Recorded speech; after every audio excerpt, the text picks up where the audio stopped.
conseil local de sécurité et de prévention de la délinquance.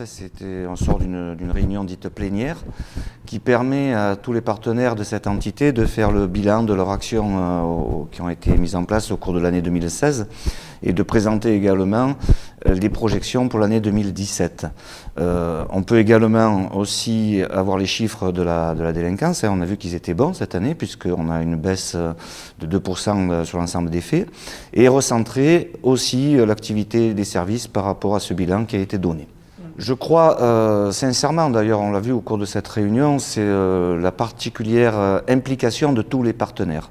Ce principe de partenariat dit gagnant-gagnant porte ses fruits et on le voit à Sisteron depuis 1984 puisque l'entité que nous appelons aujourd'hui le CLSPD est l'émanation du CCPD qui avait été créé en 1984 sur la commune de Sisteron. Alors en 2016, bien entendu, avec l'actualité tragique, post-attentat de Nice et autres, ça a été la mise en place de plans particuliers de mise en sécurité pour nos écoles. C'est également, avec des exercices bien entendu pour tester un petit peu ce qu'on souhaite mettre en cas d'attentat intrusion. C'est également la volonté ferme et très appuyée de M. Spagnou de continuer à équiper la commune en caméras de vidéoprotection. Donc ce n'est plus un secret puisque ça a été dévoilé à l'occasion de cette réunion. Nous allons passer de 29 caméras à l'heure actuelle à plus de 80 d'ici à la fin 2017. Voilà.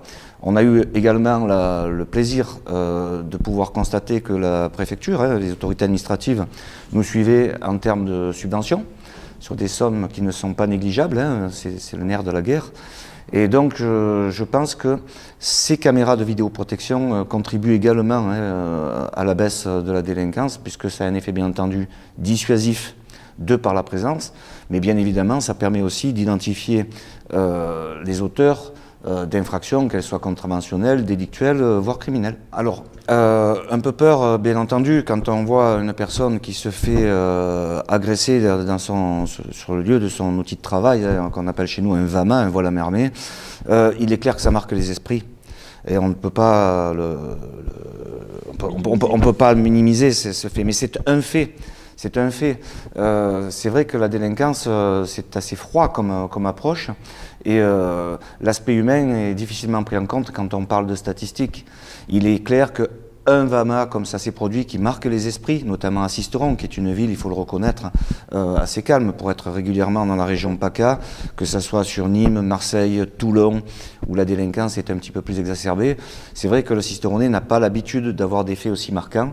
Et puis ça touche, parce que quelqu'un qui tient un bureau de tabac est connu. Donc ça veut dire qu'il y a un véritable lien social à Sisteron.